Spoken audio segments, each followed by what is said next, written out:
Greetings, programs, and welcome back to the Awesome Friday podcast. I am your host. My name is Matthew, and with me, as is de rigueur, Simon. How are you, Simon? Hello. Good morning. I keep trying to come up with better ways to, new and different ways to introduce you, but it's always, relatively early in the morning, and I always forget. I always forget until the moment too. So we've fallen into the pattern of you taking the heavy lifting of introducing every week. So why don't I introduce you? You sit back and I introduce you, and I'll come up with new and interesting ways. I'll introduce you as Vancouver's tallest man and most handsome. Every week will be a compliment. I mean, those two things are both demonstrably not true. I am not the tallest. I'm not even the tallest person that I know. And I definitely have a face made for radio, which is why we have a radio show. So, you. Yeah. Anyway, I'm fine. I just got rid of the last of my daughter's friends who stayed over for the night, which was horrific. Oh no, it's fine. What I'm about to say? What I'm about to say sounds like a complaint, but it's actually totally earnest in that I do really enjoy how the first 5 minutes of the show is always Simon, always you saying, "I'm so tired because of my kids." Yeah. Look, love is a weird thing, right? Love makes us do stupid things. Like we accept failures that we wouldn't accept from everyone else because we love the person, or we think we change our entire life plans because we love that person. And it turns out that when you have children, you've stretched that theory so it's thin. It's like croissant pastry thin, that theory.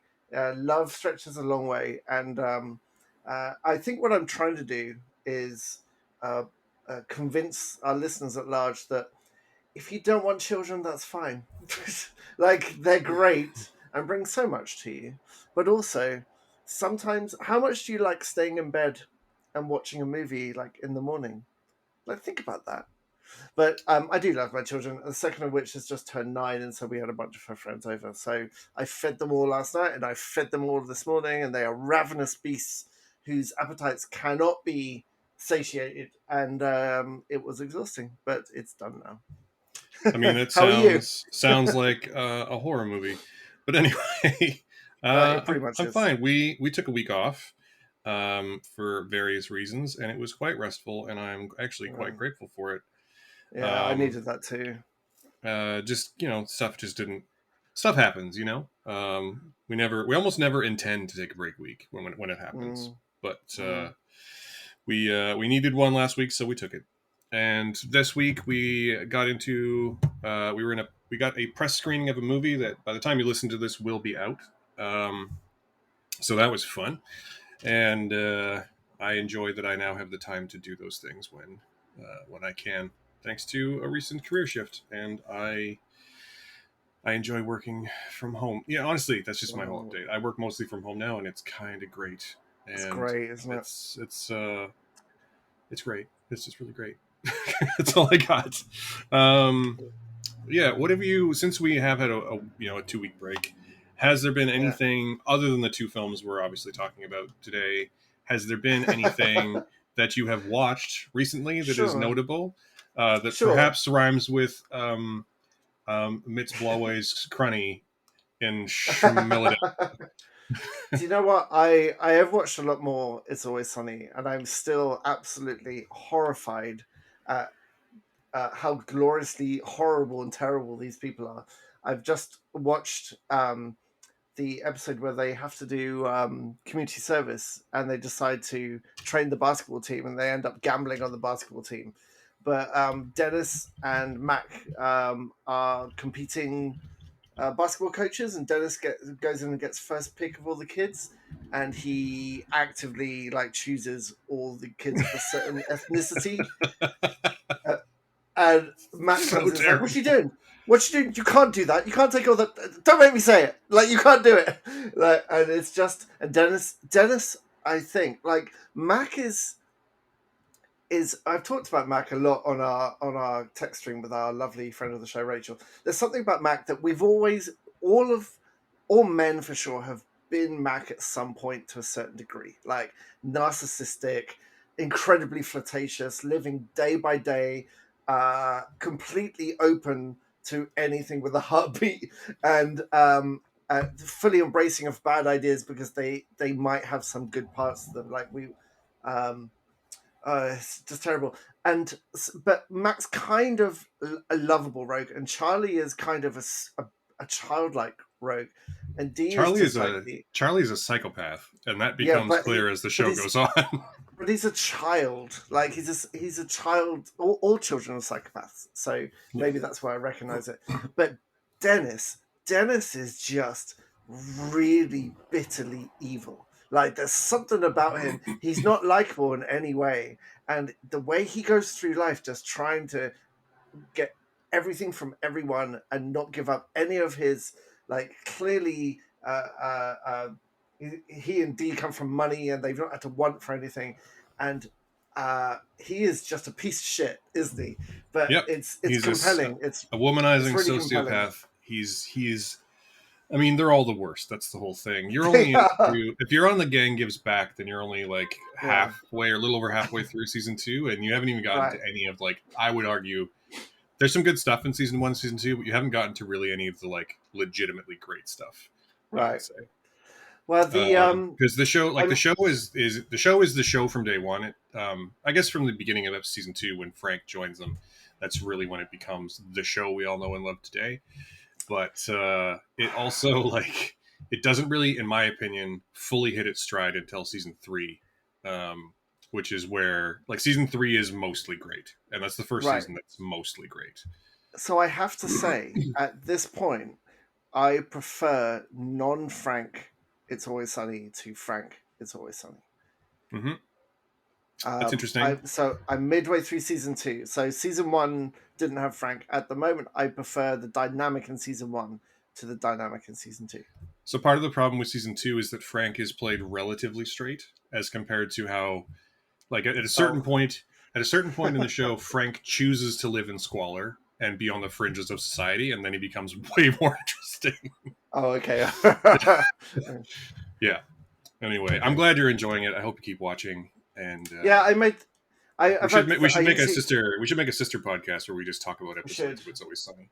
We should. I made the mistake this week. I've had very few lunchtimes where I usually watch It's Always Sunny, and I had one this week. And instead of It's Always Sunny, I started watching Avatar 2, and I feel like that was a mistake because I just watched Across the Spider-Verse, and I was very much enjoying It's Always Sunny, and Avatar 2 just felt like a bit of a damp squib compared to both of those, really. But that's a whole different podcast.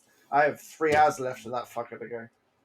You know, I, on the other hand, have been rewatching HBO's Rome, which ran for 2 seasons in the mid-zeros, spurred on by the fact that, unfortunately, Ray Stevenson. Wow, I just totally mind farted that away.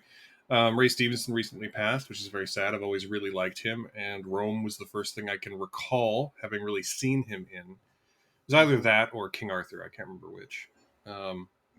But certainly Rome was the first time where I was like, I will watch anything this man is in. So I decided to rewatch it, and it turns out that HBO has been making good TV shows for a very long time. I don't know if you are aware of this, but I think The Sopranos even started in the 90s. And like, Sopranos started in 99. The Wire started in 2002. So all around that time when they were really starting to put money into TV. And the Rome lasted for 2 10-episode seasons, and I just wish they had made 5, 10. I think they originally planned for 5, and they only made 2 due to production costs. But I wish it had kept going. It's so so amazingly cast and well produced. It's sort of basic stuff today, but they built for the city of Rome. They built just 5 acres of a Roman city. They just built Rome. They just built 5 acres of Rome for the show to take place in. And that's something you would definitely still get today. But in 2005, it was like they spent how much per episode? They built what as a set? And between that and having Ray Stevenson and Kevin McKidd as Titus Pullo and Lucius Vorenus and Kieran Hines as Julius Caesar is so good. And it was also the first show I think where I really saw James Purefoy, who plays Mark Antony, and he is so fucking good as Mark Antony, as this like hedonist creature who's like made entire. He's like basically id and superego and nothing else. It's amazing. Mm. I just got to the first episode of season 2. So Caesar is assassinated at the end of season 1. Whoa, spoilers! I know, right? You know what though? If it happened 2,000 years ago, then it's not a spoiler. But you know, as you're probably aware, the story of Julius Caesar has been adapted a few times. Yes, But there's a really great moment in season 2, episode 1, where Caesar is dead, and they make this deal that like basically the Brutus and Cassius and company say that like we killed him because he's a tyrant, and Mark Antony's like, if he's a tyrant, then none of us hold the offices that we do, and nothing Caesar did is legal, so we have to have elections and reorganize the government. And everyone's like, oh shit, he's right. So they have this big public funeral, and they don't show the speeches. Like, obviously it's one of the most famous pair of speeches in all of Shakespeare is Brutus and Mark Antony and Julius Caesar. And they don't show them. They just show this basically in montage, this series of scenes of like a crowd whipped into a frenzy and a huge funeral pyre. It's a couple of minutes long, and then it cuts to them in a room with James Purefoy with the smuggest look on his face, being like, no, it was a good speech, Brutus. Perhaps a bit too cerebral for this crowd. And yeah, Brutus being like, oh, you won the crowd, but you know, I have all the men of quality, and then Antony being like, I have a mob that will rip your men of quality in half, like literally with their bare hands. It's such a great show. Oh. You were about to ask a question about it. No, you are selling it to me. I was there was definitely a turning point from TV being this throwaway, Bold and the Beautiful kind of not very deep at all for a long time, and then you think about the idea of prestige TV that's synonymous with HBO now, which is so ridiculous that they've dropped the HBO name from HBO Max. So what was the turning point? Was it The Sopranos, or was there something before The Sopranos that started this whole idea of modern prestige TV? Because I know Sopranos influenced everything, and The Wire obviously influenced everything beyond it, and gave TV this idea that it could have the big actors. And I remember I was working the first the writers' strike in 2009, and all the parts disappeared from my level because the movies hadn't been written, but the TV shows had. So the actors were coming down and working in prestige TV, and so the actors that usually got leads got featured extra, and then everyone got shunted down because TV was having this prestige moment just at the same time. So when did TV change from being kind of throwaway crap to this event, the weekly events that we see these days? I mean, it was probably, I would have to go back and do some more research, but it was probably, I mean, definitely driven by HBO. And I don't think, like, definitely The Sopranos and The Wire, and right around the same time, 6 Feet Under. But also, Oz started 2 years before that in '97. But they also like, they've been making TV shows for a long time. The Larry Sanders Show started in 1992. Mr. Show with Bob and David, which was a famously sketch comedy show with David Cross and Bob Odenkirk, was the mid '90s, if memory serves. Does that count as prestige then? So they've been making TV for a long time, but they really started pouring money into it, in the late '90s. So there was probably all around the same time there would have been Arliss, which was about a sports agent that had lots of like real athlete cameos. Sex and the City, Sopranos, Oz. So late, like that's like 96 to 2000, and The Wire would have been The Wire and 6 Feet Under, which I think were 2001, 2002, and then I would also count Carnival in that like early phase, but that show got canceled way too early. Like right around the turn of the century would be the answer, and basically I would say driven by HBO because everyone started trying to compete with what they were doing, right? Yeah, I forgot Sex and the City was so important. Once once they started winning all the awards for all of the things and like driving subscribers based on the things they were showing, I think people went, "Oh shit, Yeah. that's a way we can make money." You Yeah, know? yeah, it's the money. That's right. As soon as the money comes in, that's where the prestige comes. What about Pushing Daisies? Is that in that mix as well, or is it not the same standard? Pushing Daisies was what, the late zeros, and also it was on. I Oh, think it is was it? just on network TV. Yeah, it was on What about ABC. what about Twin Peaks? Twin Peaks has a hand in this for Twin sure. Peaks was early '90s though, right? Like '90s, like 1990, But I think. that That was wasn't. definitely considered a highbrow TV show. Like maybe That's I would say more in the like cult area of things, at least at the uh, time. well, X And it Files. wouldn't be, and but like we've always had TV shows that were big draws. You know, the X Files, Star Trek, uh, Mm, lots and lots and lots of shows. You know, Friday night mm, TV, like when it was like Family Matters and Full House and all that stuff, was a big mm, deal. But when it started changing from being like that's just TV to oh we can take this medium seriously, definitely right around the turn mm. of the century, definitely Right, late '90s, early 2000s for sure. right.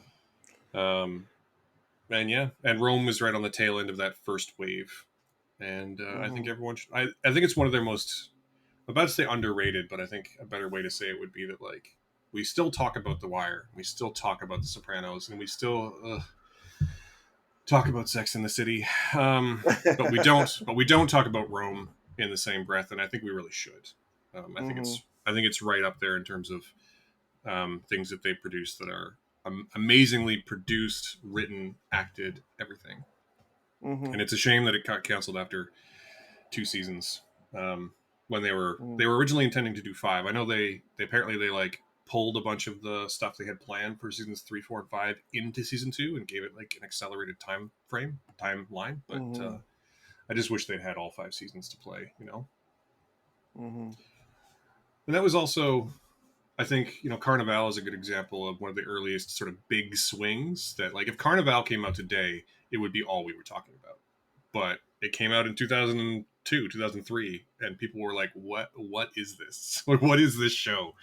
I have to tune in every week. Like, what is happening? What is happening? Like complicated mythology. Who can live at that speed?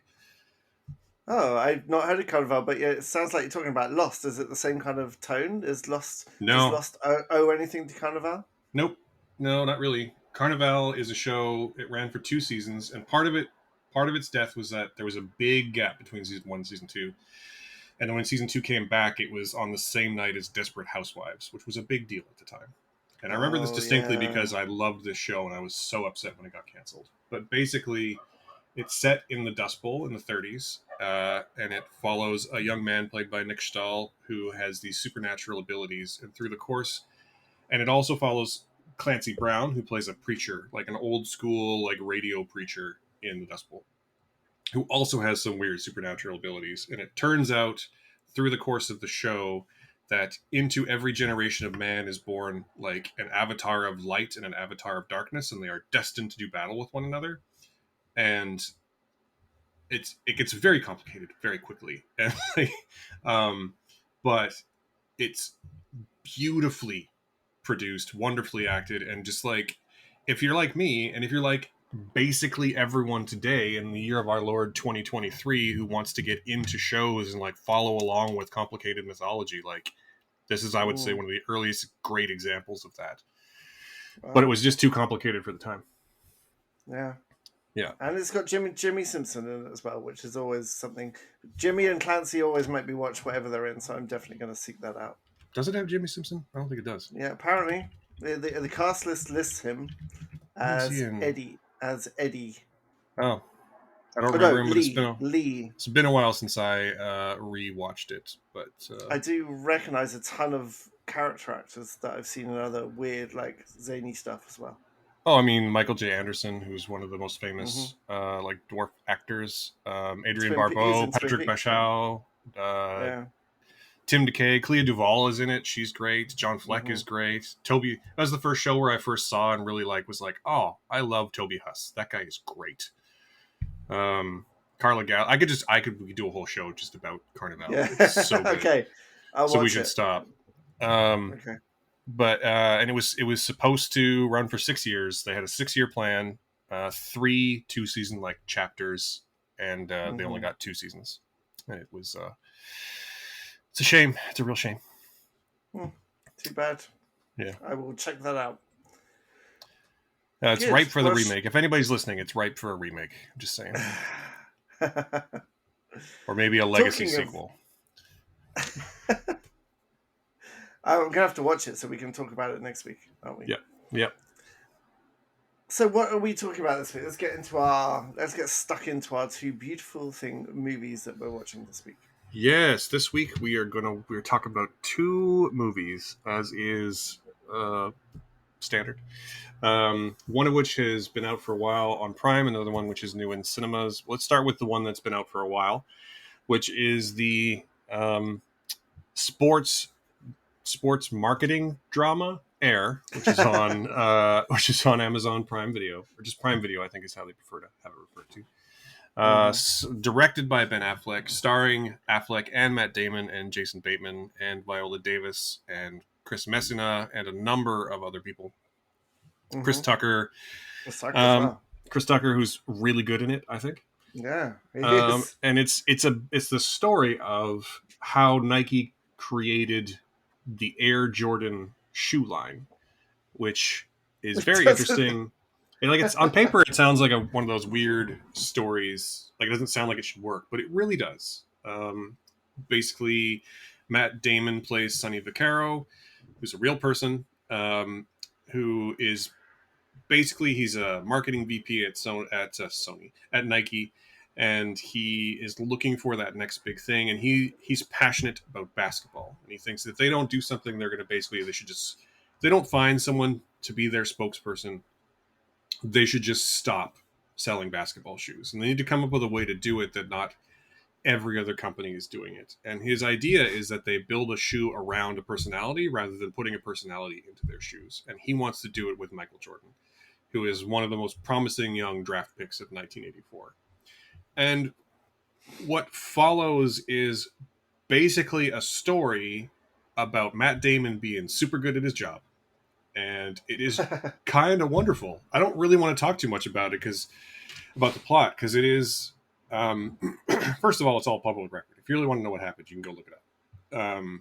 But also, like, it is surprising and sentimental and well acted. And I really enjoy Matt Damon and Ben Affleck have such a natural chemistry with one another. Affleck playing his boss. But I don't know. It's such a good movie. I don't really know what to say. It's so good, you know. It's one of those films where, whenever anyone says, "Why don't they make movies for adults anymore?" This year, you can just point at this movie and be like, "It's right there. It's right there on Prime." I mean, this is prime dad drama. Like, Yeah. I've seen a number of people trying to work out a genre for this, because it's bunch of middle-aged, slightly podgy guys with contracts trying to land a contract, and like that genre is represented very well this year with Blackberry as well, and it's the same genre as Moneyball, and I haven't seen any of the other ones, but I'm sure there's lots of others. But it's very openly. What I found really interesting about this is that it's very openly about everything that isn't Michael Jordan specifically. Like, he is in this movie, but I don't think you ever even see his face. He doesn't have any lines. No lines. You never see his face. And you see his kind of his figure, and it's about him, but it's got nothing to do with him at all. And I think that's a really interesting choice. There is definitely some footage of him, but there's archive footage of him playing.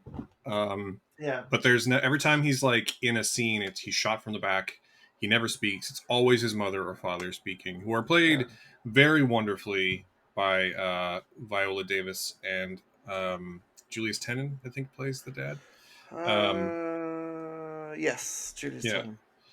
And you're right. It's not about Michael Jordan. It's interesting because I would really like to talk about. There's a great speech in the third act where Matt Damon finally gets the chance to like pitch this contract to Michael Jordan and his parents about what they're trying to do with the Air Jordan, and it Mm-hmm. basically just sums up the whole movie that like what they're trying to do is build something, a legacy that will outlast all of them. That like no one's going to remember Sonny Vaccaro, no one's going to remember even maybe Nike, but they're all going to remember Michael Jordan and his Air Jordans, and it's a wonderful speech. Yeah. And it also basically sums up what the movie's about, right? Like it's this is why they made Yeah. that movie. This is why they made the movie. This is why they told the story the way they did because it isn't about Michael. It's about what Michael represents, and it is super good. Although it is It's it is a bit weird. It is a bit weird. It does go without.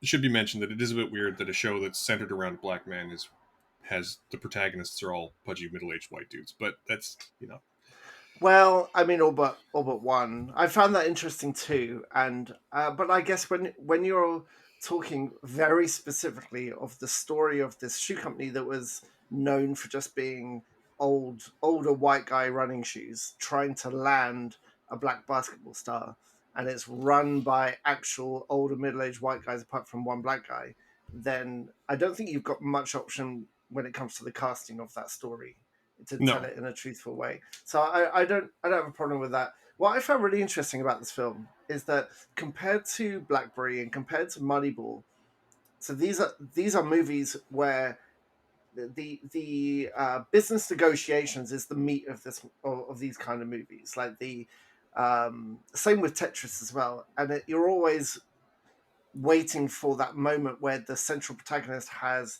the idea that drives their target towards them, or that clicks, that clicking moment. And Tetris and Blackberry and Moneyball are all quite complicated in their sort of negotiations and contract points. And I found that Air didn't have that complication. Maybe it didn't exist in real life, or maybe they chose to tell that part of the story in a much more straightforward way. But on the flip side, I thought this film was so well written and acted and directed. I didn't mind the lack of complexity when it came to the contract negotiation. I actually think it was a right call because no one really wants to watch a movie about contract negotiations. Everyone's more interested in the human drama. And there's a lovely, lovely, lovely scene between Jason Bateman, who, I mean, you're going to correct me on this, but Jason Bateman, who you primarily think of as just a comedic actor, and he's a brilliant comedic actor. Now, I know I haven't seen Ozark. I understand that's a thing, but he's in a a more dramatic role in this, and it's a lovely reminder that Jason Bateman is like brilliant as a scene actor. And there's a great scene between him and Matt Damon where Jason Bateman's just talking about how uh, how he has pride in the company, and he just like the company is so important to him as a connection with his daughter, and he's going through this divorce, and because he gives her free shoes, and it's just it's like Affleck directs the shit out of this film, and mm-hmm. it is primarily people talking to each other, which is the hardest thing to direct and make interesting, and also it's the hardest thing to edit because natural conversations don't have crisp editing points. You've got to find a way to overlap shots and things. And everything feels not just natural, but super authentic and really touching. And I think this is probably for me Affleck's best directed movie to date. Like it is technically great and creatively great as well. Some really good shots and Yeah, there's a sequences too. lot of really interesting, and we're going to get into the technicalities of it. Lots of really Mm, interesting but functional blocking, camera movements, and just the way he shoots a lot of the conversations. I think a lot of the conversations do have cuts, but they're clearly shot in such a way that they can be just speaking mm. for a while. Like the not so much not like Spielberg style oneers, but clearly they Yeah. are longer takes that are then cut together. Yeah, and with more passive, wider angles as well. There's one Yeah, great moment where Chris Tucker, in mid take, walks into a desk as they're walking through. He goes, "Ow!" And Matt Damon laughs at him and just carries on with his next line, and they just pick up and carry on. And it clearly wasn't meant to happen. That wasn't directed for him to walk into a desk. but it just makes that, like, Damon's on fire in this anyway. He sounds really authentic in this, and that whole scene is a perfect encapsulation of the way the dialogue is delivered and directed in this. Is that it sounds like actual conversation, and I know Yeah. that's a base. I know that's a basic thing, but it's really the highest compliment you can give this kind of movie. That the thing with acting is you gotta make it sound like everything you're saying is for the first time, and it feels like that, and it's so hard to get that right in a movie environment. So Yeah, I kudos think to everyone for that. anyone who's listened to the show for any length of time will know that, I routinely say that I really enjoy films that feel like plays. And I think what you're talking about is basically what I'm talking about when I say that. When they're very talky and it all feels very genuine, and let that for the first time thing you just mentioned, I think is a big part of it. And this film, Mm, in that way, this film doesn't feel like a stage play. Like, it's not a single yeah. location. It's not.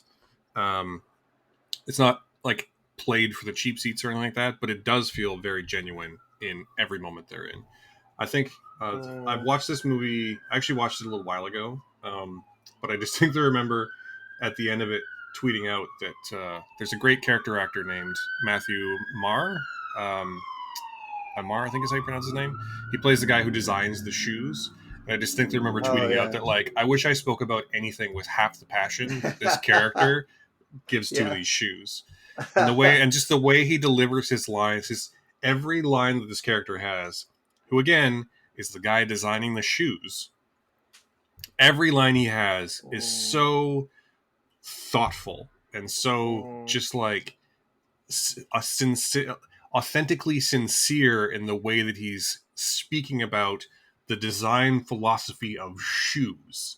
And mm, I mean, I don't have that about shoes, and I like to think I have that about some things, but I just wish I had it in mm. such an articulate way. You know what I'm talking Yeah, about? absolutely. Yeah, I felt the same when Michael Jordan's agent, it plays hardball, and Mike won't even take it. Chris Messina is so good in this movie. Right. And so he won't even set up a meeting with Matt Damon's character. So Matt Damon has the idea to go and speak to the parents, so Viola Davis and the dad, and because they kind of, she's got a central part in his career and so on. And when so he drives up to their house and meets them, and I was kind of expecting him to try and play them, like, but he sits down with Viola Davis, and again, kudos to Matt Damon and the way that character is written. I just loved exactly what you were saying, that the way he and Viola Davis talk to each other is that there's no bullshit at all, and that Damon is so good at getting across that this guy truly, truly believes in the potential of Michael Jordan as being one of the world's greats, and wanting not just to cash in on that, but represent it in their product as well. And again, it's brilliantly written and shot and edited to feel natural. But that scene where he and Viola Davis are on the picnic bench talking to each other just had the most lovely sincerity and politeness. I really react to politeness as well, and It's Matt a, Damon's so polite and respectful. It's a very dad thing, I know, but I mean, it's a very dad it movie. surprised me. Yeah, it You is know, such a dad it's movie. a dad drama. It is an Yeah. interesting it is an interesting entry in the burgeoning genre of product origin movies, of which we've had 3 this year so far. Yeah. But Yeah. yeah, What's it's a the third? very with Tetris and Oh, BlackBerry yeah, yeah, and yeah. this. Tetris is bad though. Yeah. It's still an entry though. Um, Yes, it's true. Yes, yeah, it still exists. You know. it does. Unfortunately. um, and yeah, like, and everyone in this is like the main thing to take away from what we're talking about here, I think, is that everyone in this movie is amazing. Um, it's one of those movies how, when you watch a movie with Viola Davis and you're like, she should probably win an Oscar for this.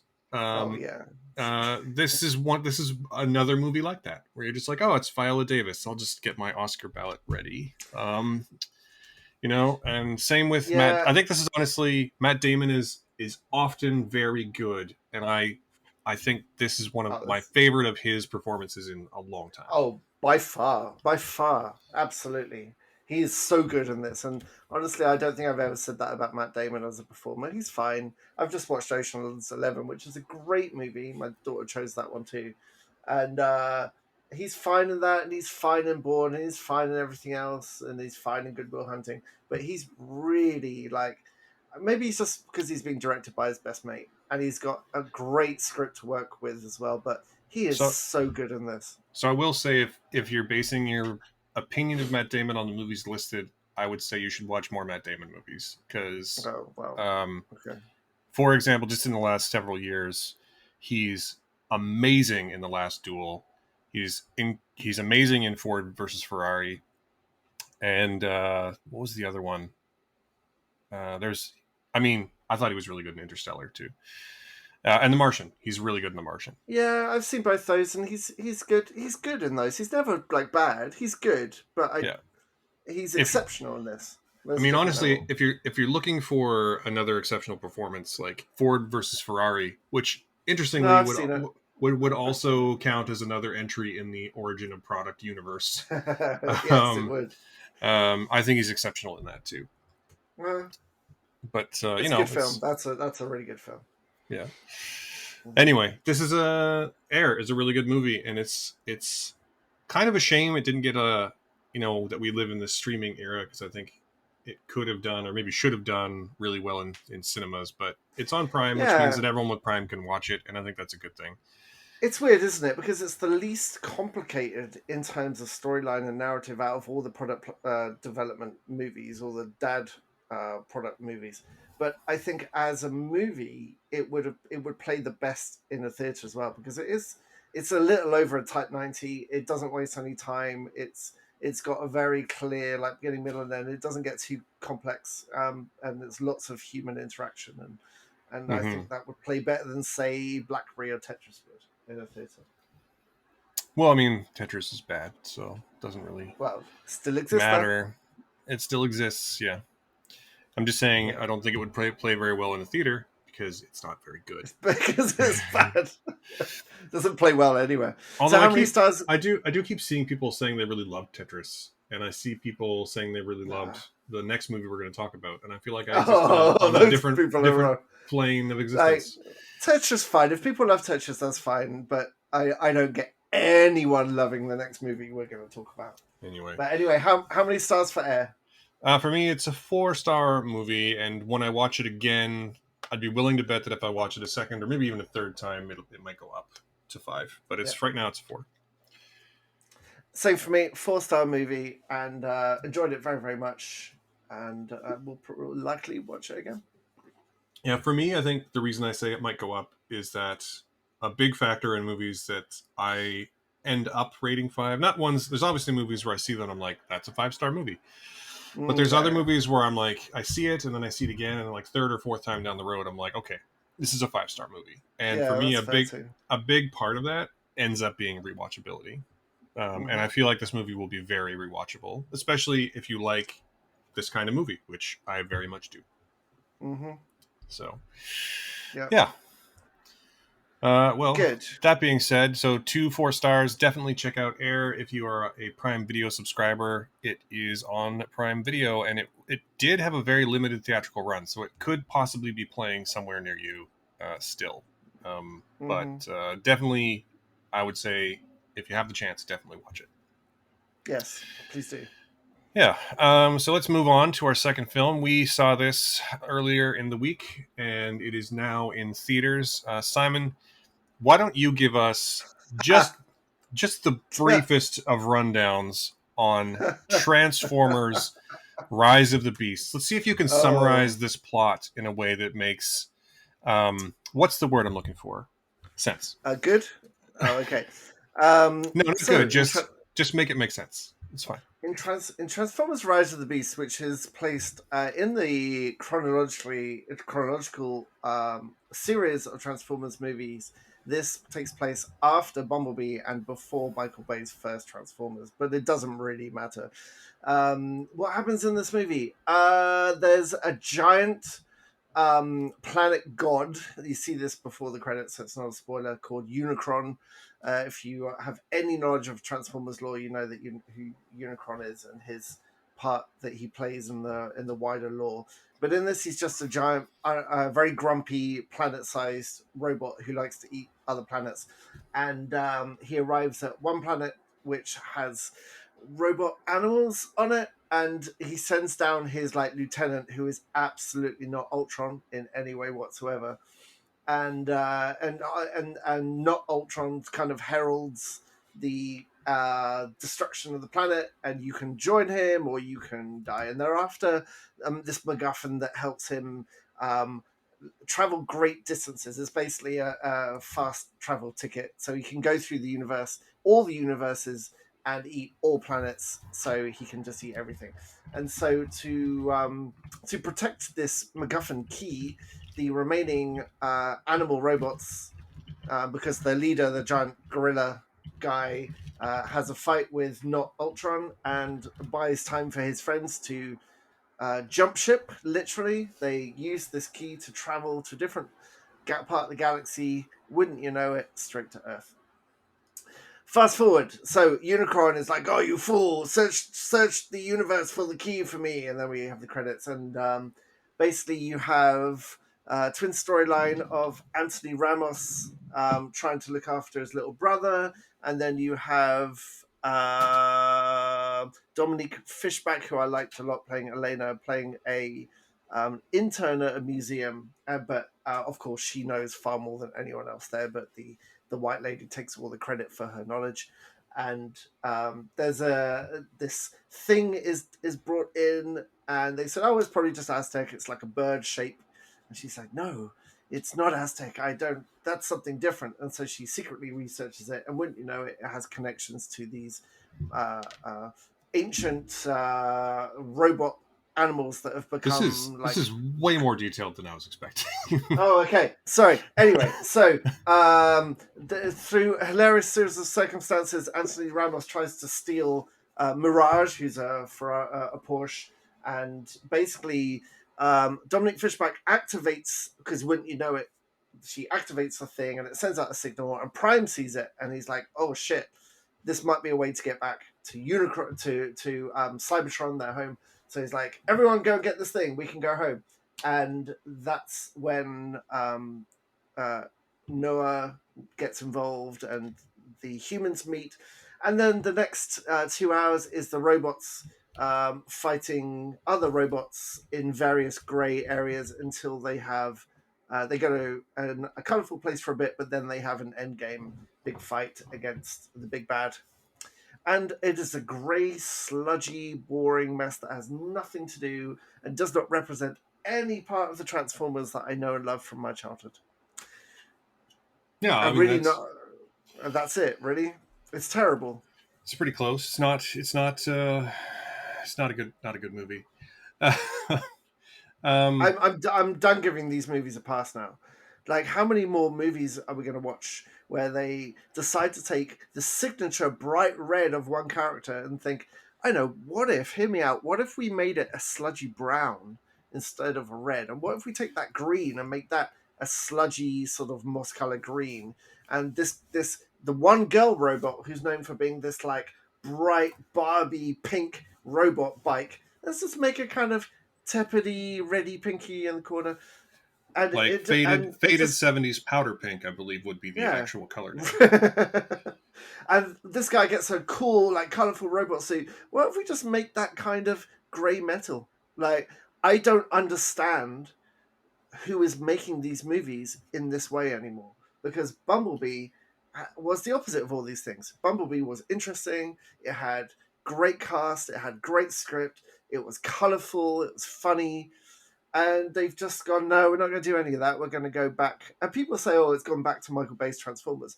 Michael Bay can shoot a movie with color and dynamic shots and interesting perspectives, and he knows how to shoot these things, even though the quality of them was not great. But I mean, this is nowhere near him at all. So I would say, if we're going to talk about Michael Bay movies, I would say that... What's the best way to say this? This is a bad movie, but it's not bad in any interesting ways, right? Yeah. Like, You can argue all you want about the Michael Bay movies. Lord knows I have. They are not good movies either. There's a ton of Hmm. people online saying that this is the best Transformers movie, and first off, no. No, But at second all.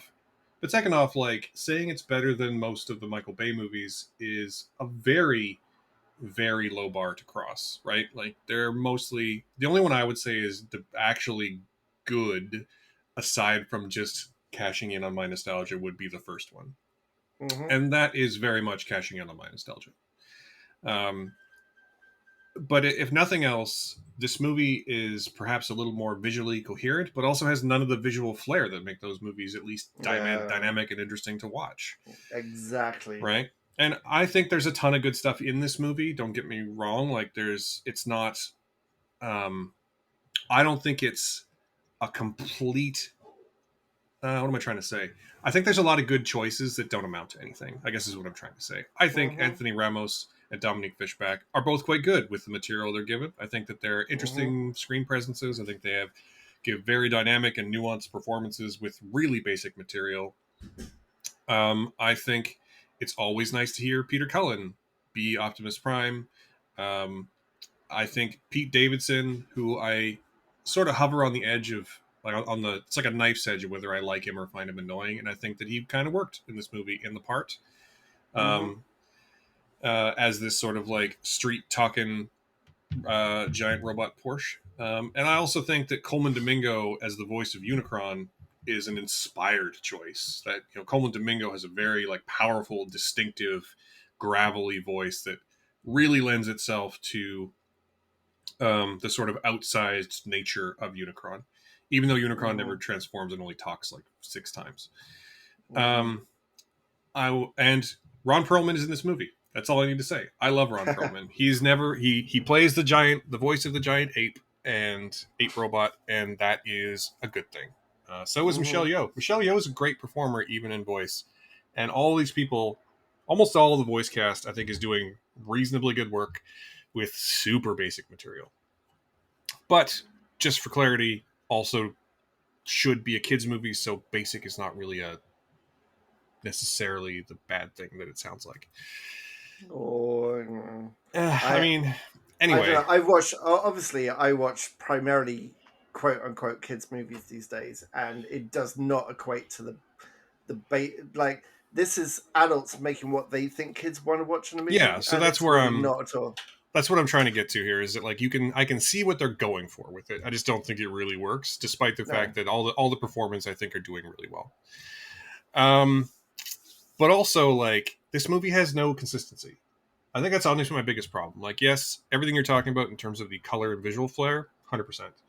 Um, I am so tired of modern blockbusters that have had digital color grades where the baseline color seems to be wet concrete. And I think it Hmm. started with Marvel, and it's just, and then the Snyderverse took it to another level, and it's just been that way. And Hmm. I do like remember color in movies. I miss color in movies. I miss it so much. Um, but what was I going to say? Yeah, this my biggest The problem. inconsistency. Yeah, Yeah, you're not talking yeah. about Prime popping up. So my biggest problem here is consistency, and it is both. It's a problem movie to movie, and it is a problem scene to scene. And what I mean by that is that this is clearly can't be, if we're going to be strict about the sort of lore, be that kind of nerd, this cannot be a prequel to Michael Bay's movies, because in one of Michael Bay's movies, it's established that the planet Earth is Unicron. In this movie, Unicron is a different entity. And honestly, that idea that Earth is Unicron is a super good one, super interesting one, at least, because they spend the rest of the movie being like, how do we stop this asshole from waking up? Mhm. It's an interesting, at least, switch up to the mythology, right? Whereas this Mhm. one just goes to him like he's just a planet-sized transformer who likes to eat planets, and we're going to bring him to Earth via a blue laser that opens a portal in the sky, which is a wholly original idea, right? But then when I also mean scene to scene, so there's two scenes I want to mention in particular. One is like the midpoint of the movie where so Anthony Ramos' character is like, we have to destroy the MacGuffin, otherwise the Earth will be destroyed. Like the Autobots don't want the thing destroyed because they need to get home. But if they don't destroy it, he's worried the Earth will be destroyed. And the good guys are all together, and the bad guys show up, and Optimus Prime says, "Run, humans! Run away with the thing and keep it safe. And I will stay here and protect you." And then they run away, and then he goes to smash the thing, and then Optimus Prime shows up and says, "No, don't destroy the thing." Out of nowhere as well. He's literally out of nowhere. Like out of nowhere, and also he just said he'd stay behind. Like, why is he there at all? Like, why isn't it Mirage being like, "Oh, you're gonna destroy the thing and like betray our budding friendship"? Like, there's so many scenes in this movie that are some other character that should have just been Mirage. Yeah. Oh you know my god. mean? Absolutely. And yeah. Without going to spoilers, absolutely. Yeah. And then the other one is this is the one that stuff like this always bothers me, and I know that people say turn your brain off and enjoy, but I just can't. But there's right at the beginning of the third act, Scourge, who, by the way, I'm going to come back to this in a second, but I reject the notion that he's anything like Ultron. What? He's standing on like the deck of the big thing that's going to shoot the sky laser into the sky and open the portal, and the good guys show up, and he looks at his henchmen and says, "Protect the thing. Like, don't let them get the thing." And then he turns back to camera and moves out of frame. And in the next shot, he's still on the platform and they're running into battle. Like, he literally just told them to stay there. He literally just said, "Stay here and protect the thing." And they run off into the battle.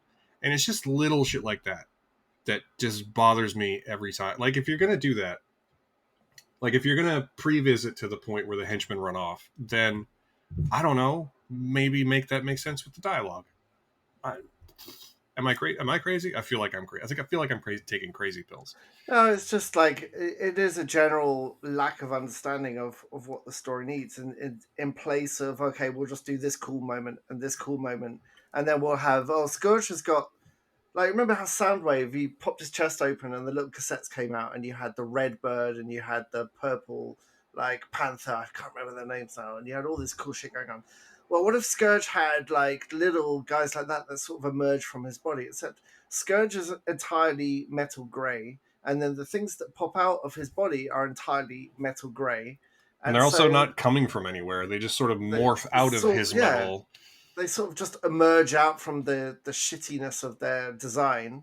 And so there's this big sludgy fight with a million different grey robots on both sides, and then there's, of course, all the lasers are blue, like that light blue kind of look to match the laser that's firing into the sky. It's impossible to know who the fuck is fighting who, or even who is meant to be who in the fight. Like, there's a basic misunderstanding of how movies work on a visual level, and I don't understand why designers do that. It's actually really interesting too, because in the big final fight, so to this point through the whole movie, every time we've seen the Maximals, the robot transformers, they've been in their animal form, and I don't know why it's called Rise of the Beasts. Like, this is not really their movie. It's definitely Optimus Prime's movie, and Mirage. We're gonna put a second one in there, but anyway, they're running into this final battle in their animal forms, and Optimus Primal, which is just, we'll come back to that, but he says, Maximals, maximize, and they all turn into giant gray robots, and it makes them way harder to tell out in a crowd. Yeah. And they've also been doing a really good job fighting. Like, why do they need robot forms, is my question. Like, they don't. Like, they've been holding their own and doing better than the Autobots in their animal forms to this point. Yeah, totally. Yeah. Like, they don't need to transform. In fact, maybe they shouldn't transform if we're supposed to be able to tell them apart. And like, to be fair, when you see the scenes, like, I can sort of tell them apart, but not when they're in robots. Not when they're in robot form. No. And this movie also suffers from the problem that basically all of the Michael Bay ones suffer from, in that Optimus Prime is an asshole. And totally. This is he hates humans for like no reason, for no explained reason. At the beginning of this film, and at the end he's come around to Anthony Ramos' character, but like not for any reason that makes any sense, right? Like, they have one little moment at the end where when they save each other, and he's like, "Oh, I like humanity now," and that's yes. it's not an arc, it's a right turn. Like, it's Yeah. It's so lazy. It is lazy. It's so lazy. That's the perfect word for it. Yeah. And it's just, I don't know. And like, The and I do keep seeing, sorry, I do keep seeing people saying that like Scourge is just Ultron. I'm like, no, he's not, and I'll tell you why. It's because Ultron was at least fun. Like oh, I Ultron, don't. like It, right. Ultron at least had a distinct body language and that James Spader cadence of the way he spoke and a sense of Hmm. humor and zippy dialogue. Um, So I and agree with all that. but When like, I sorry, go ahead. But like, you're about to say that he looks the same, and I would say that yeah, looks he doesn't. identical. He doesn't unless you were to take Ultron and like cover him in 10 years of rust and wash out the color even further. Like No, so it's like a very yeah, degree like it's I mean, they look the same in that they're both big robots, but that to me is about it. so to be really really specific about what I was saying about it looks like Ultron. There's one point, spoiler, where they knock. He's wearing this like protective face shield. It's meant to be this moment where someone lands a hit on Scourge. He's meant to be like impossible to hit or kill. And someone knocks his face mask off, and he looks up, and the face design of his face is identical to Ultron's design. It's exactly the same thing. So all of your points are correct. Ultron is at least written and performed in a much more successful and satisfying way, and the color is there as well. But his face design is exactly the same. I mean, it's just so. Uh, I understand that they don't pay. Hollywood does not pay its VFX artists enough. They don't give them enough time to do what they want to do, and they are often told what to do by people who don't understand effective VFX. So I know all of that is an issue, but I'm just sick of these movies being the lowest common denominator without any kind of spark or flair. And it didn't help that the next day I saw Across the Spider Verse, which really. And after Spider Verse, I wrote a review of Transformers, which you should definitely read on the site because it is like I'm just not giving a pass to this like drabness anymore. It's not acceptable, especially for a kids movie. Kids don't want to watch this. My kids don't want to watch this kind of shit at all. Yeah. I don't really get it, and I feel like I'm in an alternate universe because I think I didn't dislike it as much as you clearly do. But I Mm. keep seeing people saying that it's fun, and Yeah. for me, I would say that there's a bunch of decent stuff in the first two thirds, and it completely falls apart in the third act. Would be the most generous way to frame it. Mm-hmm. But the key takeaway here is not for me is not that the first two thirds are good. It's that it completely falls apart in the third. it's, it becomes just another visual sludge battle whilst someone is trying to open a portal in the sky via a blue sky laser, and I'm so just tired. Yeah. And also, like, you know, inevitably Optimus Prime fights Scourge in the first act and fights him again in the third act. And normally there would be like again some character arc to make it make sense that Optimus Prime wins in the third act. But You'd think so, wouldn't you? in this case it's more just that like no, he just fights him again. Like he doesn't have like the power of belief on his side at that point. He doesn't have any upgrades or he hasn't discovered the secret of Energon, you know, like and then Oh, there is an admittedly God. really great sequence where a certain transformer like parachutes into battle and whips a bunch of ass, but it's the wrong transformer for the story, and I'm so Uh, and like it just suffers from that thing people talk about where it feels like the movie was prevised and then written. This movie feels like that to me, yeah. Yeah. Yeah. Totally. and I can't abide it. I feel like every time I read a good review of this movie, I feel like I'm taking crazy pills. Yeah. Even though, as I said, there are a few good things in it.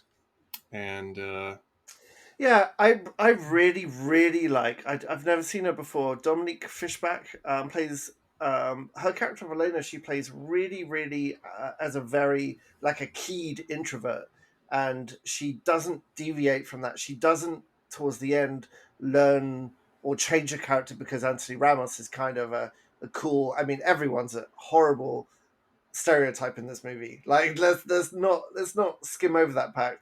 He Anthony Ramos is exactly the kind of Latino hotshot you would expect with a checkered past, but she plays it as an introvert, even when in the final third she's trying to do very, very dangerous things. And I really liked her performance in this, and I really liked how she balanced it. But I'm being very generous that like the script is awful. Like to call it superficial would be an under exaggeration. Like everyone is like the worst kind of stereotype. The human interaction is there just to stitch together these previous scenes, and it is Well, largely awful.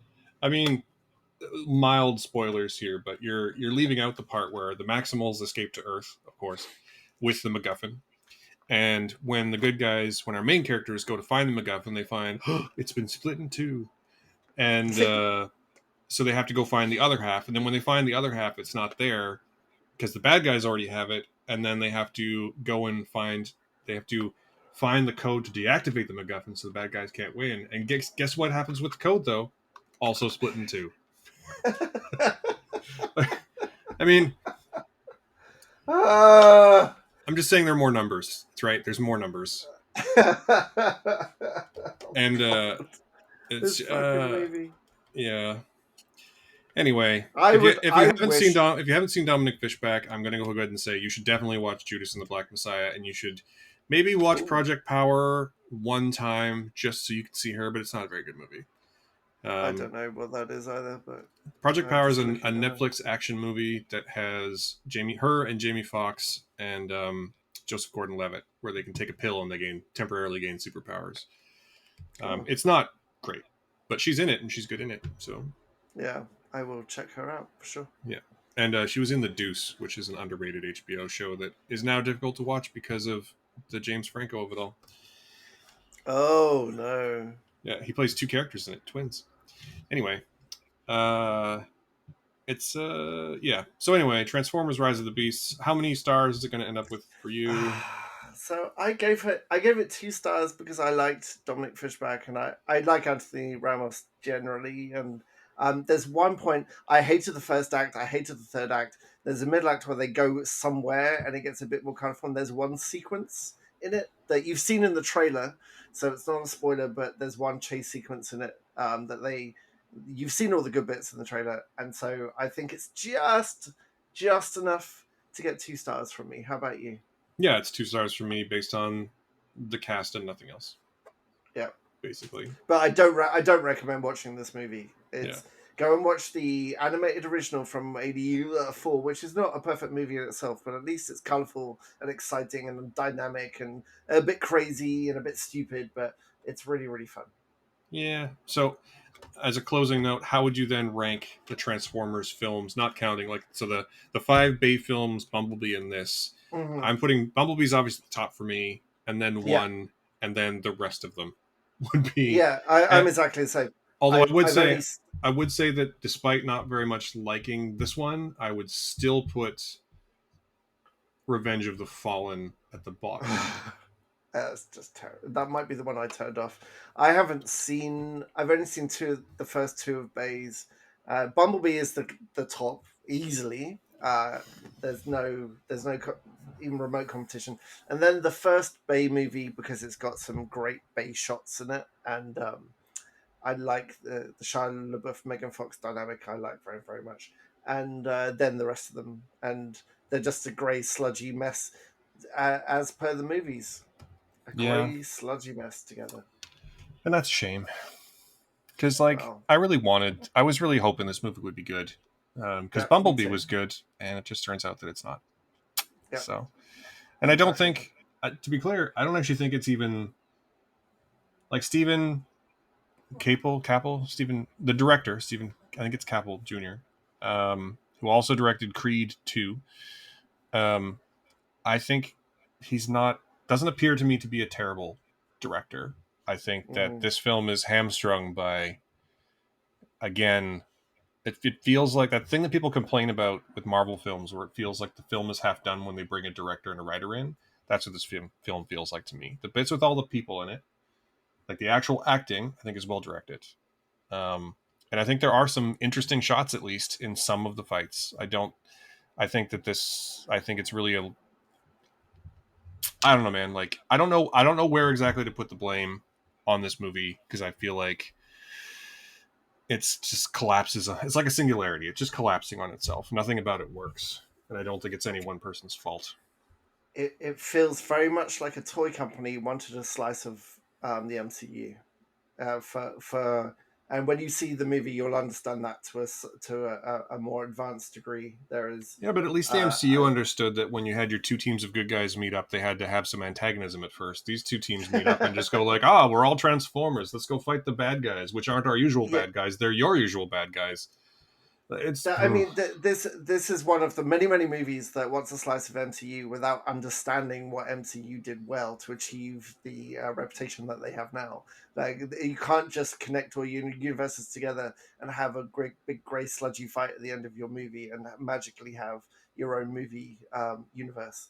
Yeah. So it's not good. Anyway, it's definitely a film that exists, and there's much better things happening right now, is my take. Yes. Anyway. Go see Spider-Man instead, which is what you're doing in about an hour and a half. That's true. Excited. I'm so excited for you to see this movie. Yeah, God. Let's not talk about it because I need to go see it still. But let's wrap up the show so that I can go see it. So thank you to everyone who's listening. We appreciate each and every one of you, whether you're new here or not. Thank you. We hope you enjoyed it. And if you would like to reach us, hit us up on the socials. You can find the show at Awesome Friday CA on Instagram and Twitter. You can find me on Instagram and Twitter at SmatthewAF, and you can find Simon on Twitter at Temporary Pen. You can also email us comments at awesomefriday.ca. How else can you reach us? Those are the main ways. There's also a form on awesomefriday.ca. If you'd like what you heard, please consider giving us a 5-star review on your podcasting platform of choice, and to like and subscribe and help us get into all of the charts. We've started charting in an interesting way lately, and we'd like to thank everyone for that. And if you really want to support us in a more direct fashion, we do have both a Patreon and a Ko-fi, and those will be both linked in the show notes. And all Patreon patrons do get access to our weekly bonus chats, which are anywhere from 15 to 25 minutes, where we talk about all the stuff we just normally talk about. It's more of a casual conversation. This week we talked a whole bunch about other movies, including Aquaman and the elder stateswomen of acting, Julie Andrews, and a number of other things. We, of course, record this here in Vancouver on the unceded ancestral lands of the Musqueam, Tsleil-Waututh, and Squamish nations. And thank you one more time for listening and for joining us on this Awesome Friday. Bye.